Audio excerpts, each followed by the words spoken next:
See a pay-per-view main card, top 5 opponent. I mean, it feels like a big opportunity. I mean, you're feeling a little bit different energy level, excitement level than a normal fight? Yeah, I'm pretty pumped, man. Nothing too different than any other, fight. Same nerves, different mindset coming into this week, Return to 135 pounds, is that a difficult decision Yeah. or the right one, easy? I mean, what was that discussion like?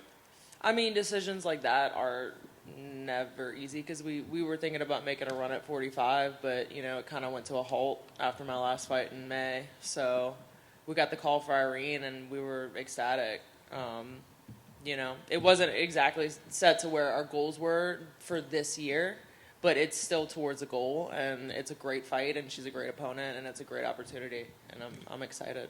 How much different is prep for you at bantamweight than up a division? It's it's different. It's different. I have my nutritionist that comes in 4 or 5 weeks out. It's a set schedule. I run probably over 40 miles a week with training. So it's just a different mindset, and hitting something like that is good.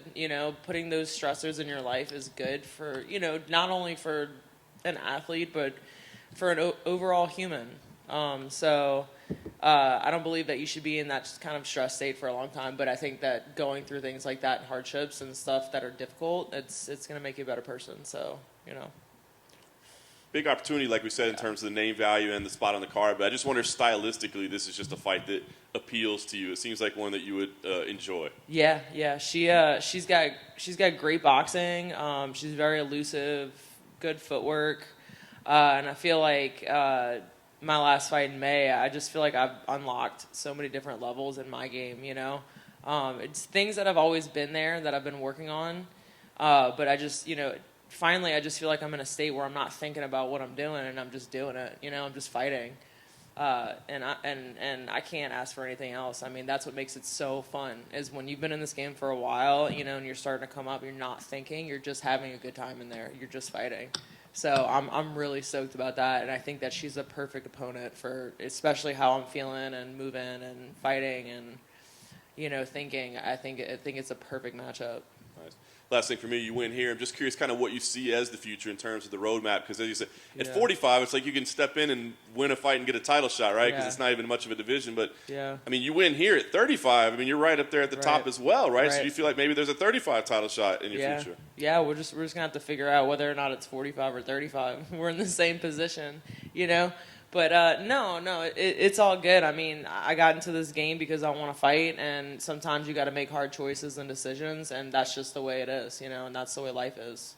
But I think going forward, I think there are opportunities in both weight classes, and I'm waiting for people to realize that. Like, there's a lot of girls that fight at 35 that could definitely fight at 45. Why don't we go up? Why don't we fight up and down? What's the problem with that? What's the problem with a few of us going up to 45, fighting some girls, coming back down, fighting at 35? I think it'd be fun, and I mean, what's at stake, So I just want to fight as much as I can, and 35 was the best opportunity for me, There's a lot of killers. It's not an easy decision either. I could have went to 45 and just fought a few girls, I'm fighting a lot of people at 35. And it's not an easy decision, but I want to fight. And if fighting up and down will give me that opportunity, then I'd love to do it. Let me see over here. Well said. Irene, she had that pretty nasty bout of COVID, and she even said that when she fought Holly, her just cardio wasn't there because she was still feeling, and she hasn't been active really since that fight. Are you expecting the same fighter we saw from Irene before that, or do you think she just had to probably change a lot in camp? I don't know. It's hard to say. I mean, because we as fighters are ever changing, So there's little things that can manipulate and turn a small situation into a big situation, And I had COVID. A few years back, right before I was supposed to fight Sajara, and it really messed me up, So, and I know it's affecting everyone differently. So, I mean, there's a possibility that I know some people who still aren't the same. So, I mean, that is a possibility, but knowing her, I mean, her work ethic from what I hear about people who have trained at her gym and just watching her come up, she's not a bum, Like, even if she was having issues with COVID, I highly doubt that she's having the same issues now. Like, she's probably done a lot of what she can. So, yeah. Macy, what do you think might prevent somebody with the whole 35-45, 35-45? It's just the weight cuts are too much, longevity in the sport? Yeah. What do you think? You're saying, what do you think? What prevents people from doing that? Because you bring up a good point that it'll make Yeah. you more active Yeah. and, you know, financially it's Yep. great, but Yeah. what are the downfalls of that? I don't know, man. I don't know if it's like a stigma, like for women.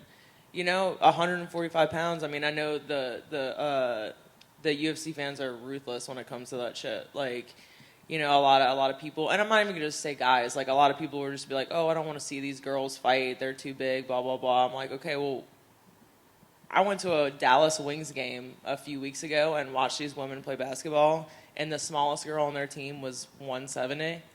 5'10", but I couldn't even tell because all the girls on the team are so big and athletic, you know? There's definitely some people that should not be fighting in a certain weight class, right? I mean, athletically, peak performance-wise, I think most of these women could be fighting up and down easily, you know? And I think most of these women look good. I mean, they look like athletes. I don't know why most of us need to be this big to, to fight or to get people to watch, but... No, I think most women, when it comes down to it, I think most women in 35 and 45 can perform the same in both weight classes. You know, I think you'll see different styles. You know, when I fight at 45, I'm more anaerobic. When I fight at 35, I have a lot better cardio. You know, because I'm not running 40 miles a week, but I'm still running. So I think it'd be interesting, and I think it'd be cool. And financially, I mean, why wouldn't you want to fight as much as you can up and down? I mean, women do it all the time in boxing, and you know, I mean, it's not. I don't know why it's such a stigma, but I think a lot of these girls could benefit on doing it. You know, and probably make their weight cuts to 35 a lot easier too. Absolutely. And let me circle back to your opponent. Where do you see your advantages against Irene as far as how you guys match up, which should be a barn burner, by the way? Yeah. Like I said, I mean, she's got great boxing, great movement. And, you know, since my fight in May, I just feel like super complete, you know. I'm wrestling without thinking about wrestling. I'm mixing up. And I'm not going to sit here and call myself a wrestler, but I just feel like I've been mixing up everything so well that it's just opening other avenues for me. And, you know, I mean, there's a possibility that she could definitely catch me with that left hook, right? So I got to be on my toes. I mean, this girl is not to play with. I mean, I think by far this is going to be the most competitive fight that I've had. So I really need to be focused, but I also need to use my intuition and not overthink anything.